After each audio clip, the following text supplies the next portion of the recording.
कहिलेकाहीँ बिहानको समयमा यी गम्भीर विषयहरूमा ध्यान दिँदाखेरि हामी थाक्न पनि सक्छौँ। तर यो बाइबल अध्ययन मात्र होइन, यो हाम्रो ख्रीष्ट येशू सँगसँगै जीवन बिताउनको लागि गरिएको एक आत्मिक प्रयास पनि हो।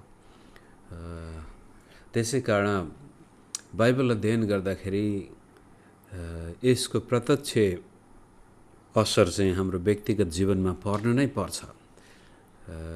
त्यसले गर्दाखेरि कहिलेकाहीँ गम्भीर एकदमै निकै नै विवादास्पद विषयहरू पनि छलफल हुन सक्छन्।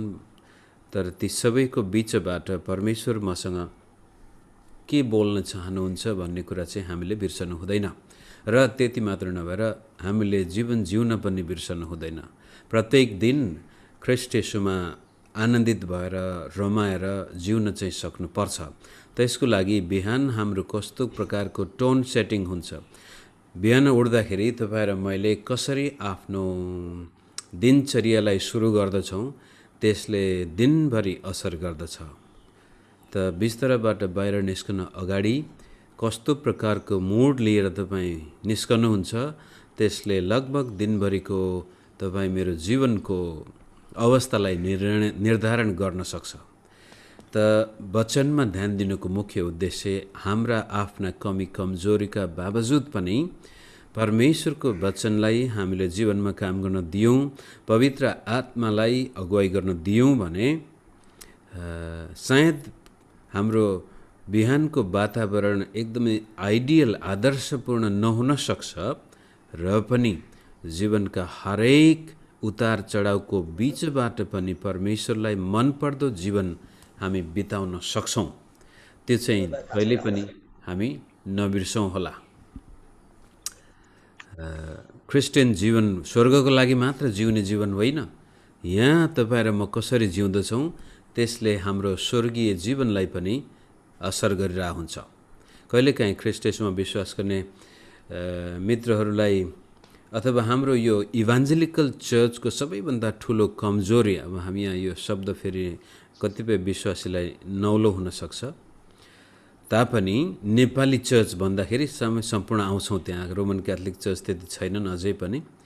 तर नेपाली जस्तो चर्चको ठुलो समस्या चाहिँ येशूको दोस्रो आगमनको लागि मात्रै पर्खेर बसेको चर्चको समस्या संसारमा जिउन बिर्सिरहेको हुन्छ। स्वर्ग गएपछि सबै गरौँला भनेर पर्खिरहेको हुन्छन्। तर बाइबलको उद्देश्य तपाईँ र मलाई यो संसारबाट कसरी हुन्छ उद्धार गरेर स्वर्ग लाने मात्र होइन, यसै संसारमा बस्दा बस्दै परमेश्वरको राज्यको जीवन जिउनु नै बाइबलको उद्देश्य हो। र कस्तो प्रकारको जीवन हामी यहाँ जिउँदैछौँ त्यसले प्रत्यक्ष हाम्रो स्वर्गीय जीवनमा पनि असर गरिरहेछ। मित्रहरू आउँदाखेरि तपाईँले आफैलाई म्युट गरेर राख्नुभयो भने सजिलो हुन्छ, नत्र हामीलाई पनि यहाँ खोज्दा खोज्दा गाह्रै हुन्छ कहाँबाट यो आवाज आइरहेछ भनेर। र यो मिटिङ सकेपछि हामी फेरि छलफल गर्छौँ। त्यति बेलासम्म आफूलाई म्युट राख्नुभयो भने सुन्ने मित्रहरूलाई पनि सजिलो र यता फेसबुकमा हेर्ने मित्रहरूलाई पनि सजिलो हुन्छ। फेसबुकमा पनि विभिन्न स्थानबाट निरन्तर भाग लिने मित्रहरू हुनुहुन्छ। जसरी हामी जुममा निरन्तर आइरहेछौँ, फेसबुकमा पनि भाग लिने मित्रहरू हुनुहुन्छ, उहाँहरूलाई पनि धेरै धेरै धन्यवाद। प्रभुले आशिष दिनुभएको होस्। आजको विषय लाउडिकियाको मण्डलीलाई लेखिएको पत्रमा हामी जाउँ।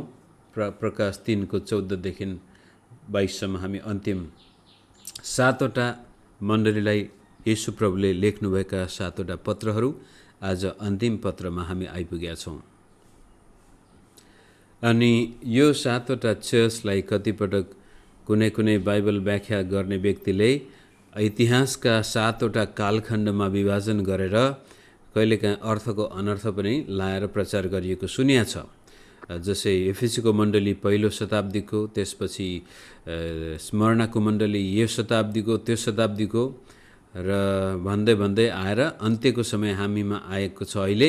त्यसले गर्दा हामी लाउडिकियाको मण्डलीका विश्वासी भनेपछि यो मात्रै हाम्रो लागि काम लाग्ने, ती अरू 6वटा पत्र चाहिँ हाम्रो लागि नभएर अरू नै समयको लागि भनेर यो अनर्थ पनि कतिपटक लगाइदिएछ प्रकाशको किताब उल्था गर्नेहरूले।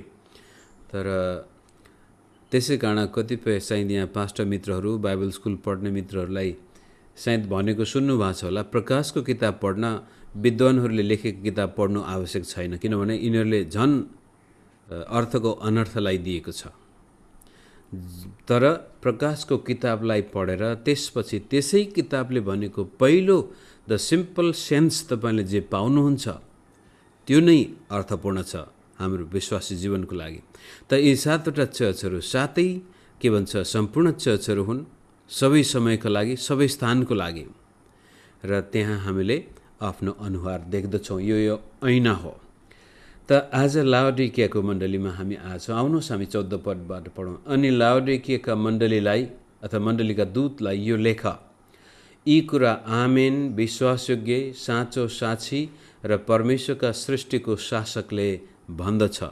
यहाँ आएर अलिकति हुन त सुरुमै यूहन्नालाई दिएको प्रकाशमा नै यो आधारित भए तापनि आमेन भन्ने शब्दको बारेमा हामीले केही दिन अगाडि अध्ययन गरेका थियौँ कि कसरी आमेनको प्रयोग गरिन्छ। यहाँनिर यीशु प्रभुले आफैलाई आमेनको सङ्ख्या दिँदै हुनुहुन्छ, जुन कुरो पावलले पनि उल्लेख गरेर भन्छ सबै प्रतिज्ञाहरू ख्रीष्ट येशूमा आमेन अर्थात् ती पूर्ण भएका छन्। माफ गर्नुहोस्, यो टेक्नोलोजीको समस्या नै यो कहिलेकाहीँ आफै पनि अनम्युट हुनसक्छ, कहिलेकाहीँ तपाईँ बिर्सनुहुन्छ होला। येशू प्रभुमा परमेश्वरका सबै प्रतिज्ञाहरू आमेन भएका छन्, अर्थात् तपाईँ र म परमेश्वरका प्रतिज्ञामा पूर्ण रूपले भर पर्न सक्छौँ, किनभने ख्रीष्ट येशूको रगतबाट ती प्रमाणित भएका छन्। त्यो छाप लगाइएको छ, येशूको रगतको लाल मोहर लागेको छ परमेश्वरका प्रतिज्ञामा। यहाँ त्यसै कारण प्रभुले आफूलाई आमेन र विश्वासयोग्य, ती प्रतिज्ञाहरू पुरा गर्न उहाँ विश्वासयोग्य पनि हुनुहुन्छ। साँचो साक्षी, त विश्वासयोग्य र सत्यको कुरो यहाँनिर प्रभुले आफैलाई परिचय गराउनुको साथसाथै अन्तिममा परमेश्वरका सृष्टिको शासकले भन्दछ। येशू प्रभु राजाहरूका राजा भन्ने कुरो पनि उल्लेख गरिँदै आएको थियो। आज प्रभुले स्वयंले भन्छ म सम्पूर्ण सृष्टिको मालिक हुँ। अब यो लाउडिकियाको मण्डलीलाई यो लेखिएको पत्र हेर्दाखेरि पावलले पनि लाउडिकियाको मण्डलीलाई पत्र लेखेको रहेछ। कलस्यको किताबमा हामी त्यो पाउँछौँ। कलस्य र लाउडिकिया लगभग हाइरापोलिस यी नजिकका सहरहरू हुन्, र कलस्यको किताबमा पनि ख्रीष्ट येशू सबै सृष्टिको मालिक हुनुहुन्छ भन्ने कुरा लेखिएको छ भने लाउडिकियाकालाई प्रभु येशूले प्रस्तुत गर्दाखेरि म सारा सृष्टिको मालिक हुँ। कुनै ट्रान्सलेसनमा अङ्ग्रेजीमा यसको कता अनर्थ म सृष्टिमा सबभन्दा पहिलो हुँ भन्दाखेरि कता परमेश्वरले सृष्टि गरेको कुरो उल्लेख गरिएको जस्तै देखिए तापनि भन्न खोजेको कुरो सम्पूर्ण सृष्टि मेरो अधीनमा छ। त यस किसिमले येशू प्रभुले लाउडिकियाको मण्डलीलाई आफ्नो परिचय दिँदाखेरि उहाँ आमेन हुनुहुन्छ, विश्वासयोग्य हुनुहुन्छ, सत्य हुनुहुन्छ र शासक पनि हुनुहुन्छ। त्यति भनिसकेपछि अब यो मण्डलीलाई सबभन्दा बढी हकारिएको, यसलाई कहिले पनि कुनै पनि प्रशंसा पनि गरिएको छैन। सिधै 15 पदमा आएर यसरी भन्नुहुन्छ, मलाई तिम्रा कामहरू थाहा छ, तिमी चिसो पनि छैनौ तातो पनि छैनौ। चिसो कि तातो भए त हुने थियो, किनकि तिमी मन तातो छौ, न चिसो न तातो। यस कारण म तिमीहरूलाई मेरो मुखबाट उकेलिदिनेछु।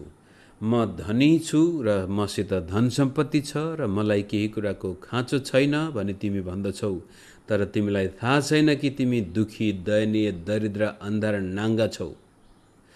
यो चाहिँ सरासर प्रभु येशूले लाउडिकियाको मण्डलीको अवस्थालाई उजागर गर्दाखेरि तिनीहरूको दयनीय र दरिद्र अवस्थालाई उल्लेख गर्दै हुनुहुन्छ। र तिम्रा कामहरू थाहा छन्। यो माथि लाउडिसिया भन्छ अङ्ग्रेजीमा, त्यही भएर मेरो जिब्रो अलि लाउडिकियाका मण्डली भनेको छ। अरू चर्चलाई सम्बोधन गर्दाखेरि एफेसीको मण्डली, स्मर्नाको मण्डली, थिएटिराको मण्डली भनेको छ भने लाओडिकियामा चाहिँ लाओडिकियाको मण्डली भन्नुको सट्टामा लाओडिकियाका मण्डलीका, यसले देखाउँदाखेरि स्थानलाई नभएर मानिसलाई सम्बोधन गरिएको छ। लाओडिसियन मान्छेहरूको मण्डली भन्ने उल्लेख गरिएको बुझिन्छ। त्यो एउटा पक्ष छ भने त्यसपछि यिनीहरू न चिसो न तातो, यसलाई अध्ययन गर्दाखेरि न चिसो न तातो प्रभुको नजरमा एकदमै दुखी, दरिद्र र सबै अन्धा प्रभुको नजरमा, तर यिनीहरूको नजरमा चाहिँ आफू एकदमै राम्रो। समस्या यहाँनिर छ। लाओडिकियाको मण्डलीको सबैभन्दा ठुलो समस्या आफैले आफैलाई नचिन्नु। अब यो मनतातो र धनी र कुनै कुराको खाँचो छैन भन्ने कुरालाई अर्थ दिनको लागि त्यति बेलाको इतिहास र यिनीहरूको भूगोलले धेरै मद्दत गर्दछ। र सबैभन्दा प्रायःजसो बढी त्यो प्रान्तमा कमर्सियल हबको रूपमा आउँदछ लाओडिकिया पनि। र यो तीनवटै प्रान्तलाई जोड्ने भूभागमा परेको ठाउँ हुँदाखेरि यो सहर जसरी थियाटिरा एकदमै गार्मेन्ट इन्डस्ट्रीको लागि प्रख्यात थियो, यो पनि गार्मेन्ट इन्डस्ट्रीका साथसाथै यहाँ दबाई पानीको पनि, त्यति बेलाको जडीबुडी औषधिको पनि यो केन्द्र मानिदो रहेछ। र यहाँका सामानहरू विश्वभरि त्यति बेलाको संसारमा निर्यात गरिन्थ्यो। र यो यति धनी थियो कि यो रोमी इतिहासकार टासिटसका भनाइअनुसार 60 एडीमा ठुलो भुइँचालो गएको थियो यो ठाउँमा। र रोम सरकारले त्यसपछि यी भूकम्पबाट विनाश भएका सहरहरू निर्माण गर्न ठुलो रकम प्रदान गरेको थियो। तर लाओडिकियाले चाहिँ रोमको कुनै अनुदान सहायता स्वीकार गरेन। हामीसँग प्रशस्तै छ, हामी आफै बनाउन सक्छौँ भनेर ती विद्वानले भन्छन् लाओडिकिया आफ्नै साधन अनि स्रोतमा फेरि जस्तो पहिला थियो त्यस्तै बन्न गयो। त्यसले गर्दाखेरि यो सहरको आत्मसम्मानका साथसाथै धनी सहर र यहाँको औषधिको व्यापार र त्यस्तै प्रकारले गार्मेन्टदेखि लिएर थुप्रै कुराहरू, अब धर्मको हिसाबले, सम्राटको पूजाको हिसाबले त अब कुरै छोडिदिउँ, सबै सहरहरूमा त्यो देखिन्छ। त्यसकारण यिनीहरू धनी थिए। यहाँ प्रशस्तै कुनै कुराको अभाव छैन यिनीहरूलाई। यहाँसम्म कि भूकम्पले नाश गर्दाखेरि पनि रोम सरकारले दिएको अनुदान पनि स्वीकार गर्न छोडेर आफैले बनाएका थिए। त्यसपछि चिसो र तातोको कुरो गर्दाखेरि पनि हेर्नुहोस् त्यहाँको भूगोलले फेरि कस्तो गजबले अर्थ दिन्छ। लाओडिकिया सहरको सबभन्दा ठुलो समस्या पानीको अभाव। त्यसकारण बाहिरबाट यो हिरापोलिस भन्ने सहरको नजिकबाट पानी कुलो खनेर ल्याउनु पर्थ्यो, नहर भनौँ अथवा कुलो भनौँ त्यो बेला। अनि हिरापोलिसबाट त्यो मूल फुट्ने जुन पानी थिए त्यसलाई हट स्प्रिङ, त्यो तातो पानी भन्छौँ हामी काठमाडौँमा, के अरे माथि सिन्धुपाल्चोकमा, हट स्प्रिङबाट पानी त्यो सहरमा ल्याइन्थ्यो अरे। त्यस्तै प्रकारको त्यति बेलाको वैज्ञानिक तरिकाले शुद्ध पानी ल्याउनको लागि त्यो पानीलाई चाहिँ अथवा काठको पाइप हुन्छ कि त्यो अलकत्राले बनाएर अक्वाडक्ट भन्छ अङ्ग्रेजीमा, त्यो भित्रभित्रै अन्डरग्राउन्डबाटै त्यो पानी सहरभित्र ल्याइन्थ्यो। तर मुहानबाट तातो पानी झन् 10 किलोमिटर टाढा छ। लाओडिकिया आइपुग्दाखेरि यो न चिसो न तातो हुन्थ्यो अरे। त्यहाँको पानीको विशेषता नै खानको लागि मिठो नहुने। मुहानमा तातो छ, त्यहाँ आइपुग्दाखेरि न त चिसो छ। त्यस्तो किसिमले एक किसिमको त्यो त्यहाँको प्राकृतिक बनावट सबै कुरालाई यो कुरोले सम्बोधन गर्दैछ। यिनीहरूलाई थाहा छ चिसो पानी खाँदा कस्तो शीतल हुन्छ र तातो पानीले पनि कसरी त्यसको आफ्नो छुट्टै विशेषता छ। चिया खानको लागि हामीलाई तातो पानी नभई हुँदैन र घाँटी सफा गर्नु पर्यो अथवा तातो पानीको पनि महत्त्व छ र चिसो पानीको पनि महत्त्व छ।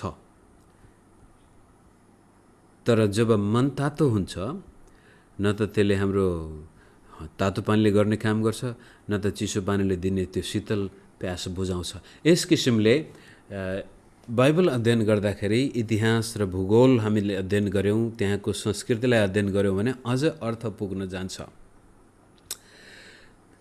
यदि भन्दै अब लाउडिकियाका विश्वासीको समस्या आफैले आफैलाई नचिन्नु र सेल्फ रिलायन्ट के भन्छ आफैमा भर पर्नु, हामीलाई कसैको आवश्यकता पर्दैन, कुनै चिज चाहिँदैन। हुनसक्छ भौतिक हिसाबले त्यो मण्डली अवश्य पनि धनी थियो होला, उनीहरूलाई कुनै प्रकारको आवश्यकता नहुन सक्छ। र हामीले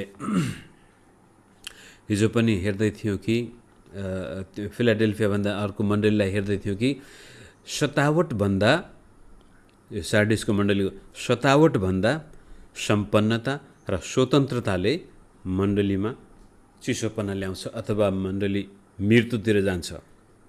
सार्डिसको मण्डली मरेको मण्डली बने पनि हुन्छ। त लाउडिकियाको समस्या पनि त्यही नै देखिन्छ। भौतिक कुरामा यिनीहरू सम्पन्न छन्, तर आत्मिक कुरामा यिनीहरू दरिद्र भइसके।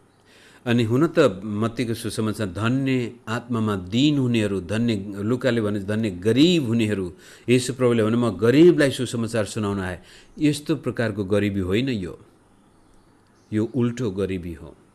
भौतिक क्षेत्रमा साह्रै धनी छु, सेल्फ सफिसियन्ट छु, मलाई चाहिँ कुनै कुराको कसैको आवश्यकता छैन, तर आत्मिक हिसाबले यिनीहरू दरिद्र छन्। अब मनतातोको विशेषताले देखाउँछ दरिद्रपना। यो मनतातो यस्तो प्रकारको हो कि नामधारी क्रिस्चियन भनेर पनि हामीले माथि उल्लेख गरेका थियौँ। क्रिस्चियन धर्मको हिसाबले त यिनीहरू चर्चमा गइरहेछन्, तर जुन प्रकारको सुसमाचारप्रति उत्साह हुने थियो, जुन प्रकारको परमेश्वरको राज्यप्रति भोक अनि तिर्खा हुनुपर्ने थियो, जसरी उनीसँग भएको सारा श्री सम्पत्तिबाट परमेश्वरको राज्य विस्तारको लागि त्यो प्रयोग गर्नुपर्ने थियो, त्यो चाहिँ नभएर केवल उता स्वर्गमा पनि जान चाहन्छन्, यस पृथ्वीमा पनि रमाउन चाहन्छन्। यो दुवै संसारमा ठिक्क भएर जिउने प्रयास गर्दाखेरि घाटा चाहिँ लाग्छ स्वर्गीय संसारको लागि। उनीहरूको धर्म, कर्म, रीतिविधि सबै कुराहरू, मण्डलीमा जाने, भजन गाउने, गीत गाउने सबै राम्रै थियो होला, तर त्यो संसारमा त्यति बेलाको गैर क्रिस्चियन समाजमा जीवन बिताउनको लागि ठिक्क त्यहाँ पनि ठिक्क हुनु परेको छ, व्यापार पनि गर्नु परेको छ, मोजमस्ती पनि गर्नु परेको छ। त्यसले गर्दाखेरि परमेश्वरको वचनको लागि कटिबद्ध हुन चाहिँ यिनीहरू सकिरहेका छैनन्। फिलाडेल्फियाको चर्च परमेश्वरको वचनको लागि कटिबद्ध छ। फिलाडेल्फिया पनि एउटा धनाढ्य सहर थियो, तर त्यहाँका विश्वासीहरू परमेश्वरको वचनको लागि आफ्नो ज्यान दिन तयार छन्, श्री सम्पत्ति दिन तयार छन्, कहिले पनि आफ्नो विश्वासमा कम्प्रोमाइज के भन्छ सम्झौता गर्न तयार छैनन्। तर मनतातो हुने मण्डली, मनतातो विश्वासी त्यो हो जो सजिलै आफ्नो भौतिक फाइदाको लागि आत्मिक कुराहरूलाई लुकाइदिन्छ। जहाँबाट फाइदा हुन्छ त्यतै जाने। अब चर्चमा जाँदा फाइदा हुन्छ, चर्चमा पनि जाने। यता अरू यो दसैँ तिहारमा आफ्नो गाउँ समाजमा गएर मूर्ति पूजा टिका टोइला लाउँदाखेरि फाइदा हुन्छ भने त्यहाँ पनि गरिहाल्ने। जसरी हुन्छ मानिसको मान सम्मान जित्नको लागि, मानिसबाट भौतिक फाइदा लिनको लागि आफ्नो विश्वासलाई सजिलै सम्झौता गर्ने विश्वासी। अनि त्यसैलाई हो प्रभुले भन्नुभएको मनतातो। विश्वासी त हो, तर मर्नै लागेको छ, कारण उसमा त्यो जीवनको पूर्ण लक्षण चाहिँ छैन।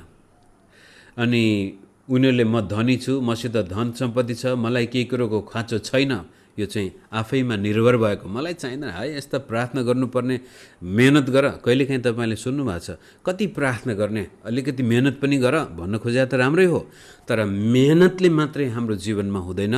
हाम्रो संसारमा बाँच्दाखेरि पनि जे छ जस्ता छौँ त्यो परमेश्वरको अनुग्रहले भएको हो। त्यसकारण जतिसुकै धनाढ्य भए पनि, म जतिसुकै विद्वान भए पनि, मेरो अन्तिम भरोसा परमेश्वरमा छ भन्ने कुरालाई जब हामी बिर्सन्छौँ र आफ्नै तागत बलमा हामी भर पर्छौँ, हाम्रो आत्मिक जीवन शिथिल हुँदै जाँदैछ, अब चिसिँदैछ। त्यसपछि सम्पत्ति भएर पनि हामी कंगाल, लुगा महँगा महँगा लाए पनि यीशुको नजरमा नाङ्गै, अनि सबै कुरा थाहा छ मलाई भने तर आँखामा अन्धा। त यीशु प्रभुले 18 पदमा यसरी भन्नुहुन्छ, यस कारण साँचो धनी हुनको लागि अथवा आफूलाई वास्तवमा चिन्न, अब यस कारण धनी हुनलाई आगोले खारेको सुन र आफ्नो नग्नताको शरमा ढाक्नलाई सेतो वस्त्र तिमीले देख्न सक भनी तिम्रा आँखामा लाउनलाई मलम, यी सबै मबाट किन्ने म तिमीलाई सल्लाह दिन्छु। अब येशूबाट किन्नु पनि बडो गजबको एउटा सल्लाह दिइएको छ यहाँनिर। यो किन्ने मबाट, वास्तवमा तिमी गरिब छौ, दरिद्र छौ, अन्धा छौ, बिरामी छौ, मर्नै लागेका छौ, तिमीले चिनेका छैनौ। 2-4 पैसा आयो भन्दैमा फुरुक्क तिमी त सबभन्दा ठुलो। कतिपय विश्वासीहरू मैले देखेको छु, जब तिनीहरू गरिब थिए, हामी दिनदिन उनीहरूको घरमा प्रार्थना गर्न जान्थ्यौँ, विश्वासमा तातो थिए, तर अलिअलि सम्पत्ति कमाएपछि त उल्टै हाम्रो विरुद्धमा उठेर हाम्रो बदनाम गरेर हुने नहुने कुरा गरेर निकै ठुला बने। त्यसपछि उनीहरूले सोचेको होला हामी त साह्रै ठुला भइसक्यौँ, यो पास्टरको हो, यसको त गाडी पनि छैन, घर पनि छैन, जन्दिन यसले त प्रार्थना विश्वास गर, वचनद्वारा मात्रै जीव बन्छ, हामी त धनाढ्य छौँ, हामीसँग राजनैतिक पहुँच पनि छ। यो भावना यहाँ धेरैपल्ट यस्ता विश्वासीले आएर धम्की दिएको छ, हामीले दशांश दिएन भने त यो मण्डली चल्दैन, मेरो भनेअनुसार भन्छौ भने म तँलाई तिम्रो मण्डलीमा दशांश दिन्छु भन्ने विश्वासीहरू आफ्नो नजरमा उनीहरू साह्रै धनी शक्तिशाली, तर यीशुको नजरमा दरिद्र, कंगाल, नाङ्गै, बेइज्जती भइसक्यो उनीहरूको। यो कडा शब्दमा प्रभुले भन्नुभयो, तिमीले सोचेको छ तिमी त साह्रै ठुलो, तर तिम्रो बेइज्जत भएको तिमीलाई थाहा छैन। त मबाट अब साँचो सम्पत्ति र त्यसपछि तिम्रो शर्मलाई ढाक्ने सेता वस्त्र र अन्धा भइसक्यो, तिमीले वास्तवमा देख्दैनौ, आँखा त छन् तर देख्दैनौ, त्यो निको पार्नको लागि मबाट त्यो मलम किन्नलाई म सल्लाह दिन्छु। यो भन्ने बित्तिकै यसैया 55 अध्यायको याद आउँछ मलाई। त्यहाँ पनि प्रभुले आओ भोका नाङ्गाहरू, तिर्खाकाहरू आओ र सित्तैमा मबाट किन, पैसै नपरिकन मबाट किन भनेर त्यति बेलामा मेसियानिक इन्भिटेसन त्यहाँ देखिएछ। सायद प्रभुले त्यही कुरो यहाँ भन्न खोजेको छ कि तिमी जतिसुकै शक्तिशाली भए पनि, जतिसुकै धनाढ्य भए पनि, जतिसुकै विद्वान भए पनि, जब तिमी आफैमा भर पर्छौ भनेदेखि तिमी कमजोर, कामै नलाग्ने, परमेश्वरको राज्यमा प्रवेशै गर्न नपाउने खालको व्यक्ति बन्नेछौ। त्यसकारण ममाथि भर पर, मबाट यी कुराहरू ल्याऊ। त्यसै कारण 19 पद अति महत्त्व, जतिलाई म माया गर्छु म तिनीहरूलाई हप्काउँछु र ताडना दिन्छु। यस्तो मण्डलीलाई पनि, यस्ता दरिद्रलाई पनि, परमेश्वरको नाउँको महिमा गर्ने भन्दा बेइज्जत गर्ने शर्मिन्दा व्यक्तिलाई पनि प्रभुले माया गर्नुहुन्छ। त्यसै कारण यो गाली पनि गर्दै हुनुहुन्छ। यस कारण दुईटा कुरा, उत्साहित हौ र पश्चाताप गर। यो उत्साहित भन्ने शब्द माथि तातो भन्ने छ, त्यो एउटै शब्द प्रयोग गरिएको छ। त यीशु प्रभु हामीलाई तातो भएको चाहनुहुन्छ, उत्साहित भएको, जोसिलो भएको चाहनुहुन्छ। वचनमा त्यस्तै किसिमको जोसिलो, सेवा सङ्गतिमा जान त्यस्तै किसिमको जोसिलो, सुसमाचार प्रचारमा त्यस्तै किसिमको जोसिलो, प्रार्थना र व्यक्तिगत डिभोसनमा त्यस्तै किसिमको जोसिलो, यो चाहिँ ख्रीष्ट येशूको इच्छा हो। त लाउडिकियाको माफ गर्नुहोस्, यी लाउडिसियन विश्वासीहरू न त चिसो न तातो, मन तातो, न त यिनीहरू कुनैको लागि चङ्गाइको कारण बनेका छन्, न कुनै व्यक्तिको तिर्खा मेटाउने कारण बनेका छन्। यो वास्तवमा चर्चमा एक किसिमको बोझ, परमेश्वरको राज्यको बोझ। अनि प्रभुले भन्नुहुन्छ म मुखबाटै उखेलिदिनेछु, उल्टी गरिदिनेछु, थुकिदिनेछु। येशूबाट थुकिनु साह्रै डरलाग्दो विषय हो। तापनि प्रभुले भन्नुहुन्छ म प्रेम गर्छु तिमीलाई, त्यसै कारण म यो गाली पनि गर्दैछु। त्यस कारण उत्साहित हौ र पश्चाताप गर। 20 पद, मेरो समय गइहाल्छ। 20 पद, हेर म ढोकामा उभिएर ढकढक्याउँछु, कसैले मेरो स्वर सुनेर ढोका खोलिदियो भने म त्यस कहाँ भित्र पस्नेछु र त्यससँग भोजन खानेछु र त्यसले मसँग खानेछ। अब लाउडिकियाको मण्डलीका गतिविधि राम्रा हुन सक्छन्, भित्र चाहिँ गान, भजन, वचन, प्रचार इत्यादि र सबै कुराहरू रमझम हुनसक्छ, तर येशूको उपस्थिति त्यहाँ छैन। येशू चर्चलाई भन्दै हुनुहुन्छ, क्रिस्चियनलाई भन्दै हुनुहुन्छ, म बाहिर उभिया छु, ढोका खोल्ने जिम्मा तिम्रो भित्र बाटो छ, यदि तिमी कहाँ आएको चाहन्छौ भने म आउन तयार छु, ढोका खोल्ने जिम्मा तिम्रो हो। कहिलेकाहीँ हामी येशूको दोस्रो आगमनलाई पर्खिने विश्वासी भएको कारण अहिले प्रभु येशूको उपस्थितिलाई ध्यान दिएका हुँदैनौँ, तर बाइबलले भन्छ येशू प्रभु हामी सँगै हुनुहुन्छ। जहाँ 2 या 3 जना मेरो नाउँमा एकैसाथ भेला हुन्छन् तिनीहरूको बिचमा म छु। येशू ख्रीष्ट सीमित परमेश्वर होइन, मानिस मात्र होइन, उहाँ परमेश्वर हुनुभएको कारण उहाँको निम्ति स्वर्ग र पृथ्वी अलग अलग विभाजन भएका छैनन्। यति मात्रै कि यो पृथ्वीमा पूर्ण रूपले परमेश्वरको राज्य र येशूको उपस्थिति हामीले अनुभव गर्न सकेका छैनौँ, कारण हाम्रो अझै पनि शरीरले पूर्ण मुक्ति पाएको छैन। तापनि येशू ख्रीष्ट मण्डलीद्वारा, विश्वासीद्वारा यसै संसारमा शासन गर्न चाहनुहुन्छ, गर्दै हुनुहुन्छ पनि।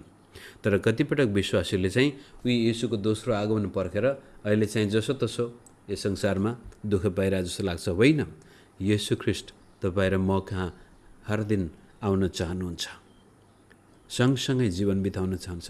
त्यसै कारण त यो शरीरलाई पवित्र आत्माको मन्दिर बनेको छ। त तपाईँ र मेरो यो माथि मण्डलीलाई माफ हुनुहोस्, मेरो घाँटीले आज दुःख दिइरहेछ। माथि मण्डलीलाई सम्बोधन गरे पनि यो ढोका खोल्ने कुरो चाहिँ व्यक्तिलाई सम्बोधन गरिएको छ। प्रत्येक व्यक्ति जिम्मेवार छ ख्रीष्ट येशू तपाईँभित्र आउने नआउने कुरा, र प्रत्येक व्यक्तिले यस किसिमले ख्रीष्ट येशूसँग युनियन, एक ख्रीष्ट येशूसँग सङ्गति गर्छ भने त्यसपछि त्यो चर्च ख्रीष्टको शरीर बन्न जान्छ र त्यहाँ ख्रीष्टको राज्य आउँछ र क्रिस्चियन प्रभाव त्यहाँबाट फैलिन्छ। त्यसो अथवा ख्रीष्ट येशूको राज्यको प्रभाव त्यहाँबाट फैलिन्छ। कारण माथि उहाँले सङ्केत के गर्नुभयो भने म सारा सृष्टिको शासक हुँ, अनि त्यो सारा सृष्टिको शासकले अहिले पृथ्वीमा कसरी शासन गर्दै हुनुहुन्छ त भन्दा तपाईँ र मद्वारा। हामी उहाँका राजदूतहरू, उत्तराधिकारीहरू र प्रतिनिधिहरू, र तपाईँ र म जहाँ छौँ त्यहाँ ख्रीष्ट येशूले राज्य गर्दै हुनुहुन्छ। तर त्यसको लागि पहिला तपाईँ र मेरो हृदयमा येशूको राज्य हुनु पर्यो। त्यससँग आउनेछु, खानेछु, बस्नेछुको मतलब तपाईँको हृदय पूर्ण रूपले येशूको सिंहासन हुनु पर्यो। 21 पद, जसले जित्छ त्यसलाई म मेरो सिंहासनमा मसित बस्न दिनेछु, जसरी म आफैले पनि जितेर मेरा पितासँग उहाँको सिंहासनमा बसेको छु। त्यही कुरो फेरि दोहोरिएको छ। यो त्यति बेलामा स्वर्ग पुगेपछि मात्रै उहाँको सिंहासनमा बस्न भनेको होइन, अहिले यो लाउडिकियाको मण्डली, त्यति बेलाको मण्डली पनि जब यस किसिमले जोसिलो भएर पश्चाताप गरेर ख्रीष्ट येशूलाई आफ्नो जीवनमा निम्त्याउँछ भने त्यति नै खेर हामी ख्रीष्ट येशूको राज्य शक्ति प्राप्त गरेका अधिकारयुक्त मानिस बन्दछौँ र हामीद्वारा यस संसारमा परमेश्वरले आफ्नो राज्य कायम गर्नुहुन्छ। तर यो कुरो आजको यो इभान्जेलिकल मिसनरी मुभमेन्ट आयो जो त्यसले चाहिँ कस्तो गरिदियो भनेदेखि येशूको मुख्य उद्देश्य भनेको सुसमाचार सुनाऊ र त्यसपछि यहाँबाट कसरी हुन्छ टिपेर स्वर्ग लैजाऊ। येशू प्रभुले हामीलाई स्वर्ग लैजानको लागि यहाँ राख्नु भएन कि यसै संसारमा उहाँको राज्य विस्तार गर्न राख्नु भएको छ र उहाँ यसै संसारमा यही पृथ्वीमा आउनुहुनेछ त्यो राज्यको पूर्ण रूप हामीले अनुभव गराउनको लागि। र त्यसपछि यही पृथ्वी प्रभुले नयाँ बनाउनु हुनेछ। त मैले अस्ति कता कुनै भाइसँग कुराकानी गर्दाखेरि तपाईँ स्वर्ग जानुको लागि पर्खिरहनु भएको छ भने तपाईँ निराश हुनुहुनेछ। हामीलाई प्रभुले स्वर्ग जानुको लागि बनाएको होइन, स्वर्ग ल्याउनुको लागि बनाउनु भएको हो। त्यसै कारण प्रभुले प्रार्थनामा सिकाउनु भएको छ तपाईँको राज्य जसरी स्वर्गमा छ यसै पृथ्वीमा आओस्। परमेश्वरको राज्य चाहिँ यो पृथ्वीमा आओस् भने हामी प्रार्थना गर्ने, हामी चाहिँ स्वर्ग जानुको लागि पर्खिरहेछौँ। त्यसले गर्दाखेरि यो इभान्जेलिकल चर्चमा आएको भ्रष्टाचार, अनैतिक जीवनशैली, कतिपय पास्टरहरू व्यभिचारमा पर्ने, मिसनरीहरू अनि यो सेवा गर्नमा भ्रष्ट हुने, यो सबै कुरा के छ भनेदेखि यो संसारमा हामी जसोतसो बाँचेका छौँ, हाम्रो मुख्य जीवन त स्वर्गमा छ, यहाँ जसरी बाँचे पनि केही फरक पर्दैन, यो त छोडेर जाने हो भन्ने आत्माले गर्दाखेरि आज धेरै देशमा क्रिस्चियनहरू राजनीतिमा पनि लागेका छैनन्,